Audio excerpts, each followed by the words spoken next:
Dear students, আজকে তোমাদের সূচকের 2 নম্বর দাগের আমি 7 নম্বর অঙ্কটা করতে যাচ্ছি। অলরেডি আগের অঙ্কগুলো তোমাদের করে দিয়েছি, আশা করি তোমরা সবগুলো বুঝতে পেরেছো। আজকে এটা দেখো, তো এখানে মান নির্ণয় করতে বলেছে x power a by x power b, তার পাওয়ারে সামথিং দেওয়া আছে, এখানেও তাই x power b by x power c, তার পাওয়ারে something, x power c by x power a, তার পাওয়ারে সামথিং। এবার আমরা সূচকের নিয়মে জানি যদি বেসটা সেম হয় এবং ডিভিশন ফর্মে থাকে তাহলে কি করতে হয়, তাহলে পাওয়ারটা কি হয়, পাওয়ারটা মাইনাস হয়ে যায়। তো আমি এখানে সেটাই করব, x power a minus b. এবার তার বাইরে যে পাওয়ারটা আছে সেটা লিখে দিই, a square plus a b plus b square.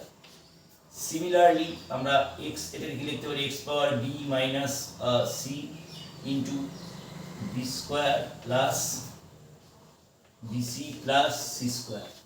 একইভাবে আমরা এটাকেও লিখতে পারি x power c minus a into c square plus a c plus a square. তো এটা তোমরা বুঝতে পেরেছো। এবার আমরা জানি কিউবের একটা ফর্মুলা আছে, X cube minus Y cube. ফর্মুলাটা এখানে লিখে দিচ্ছি, এক্স কিউব মাইনাস ওয়াই কিউবের formula X minus Y into X square plus X Y plus Y square.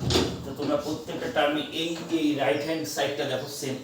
তো আমরা a minus b a square plus a b plus b square, এটাকে আমি কি লিখতে পারি, এটাকে আমি লিখতে পারি a cube minus b cube, x power a cube minus b cube.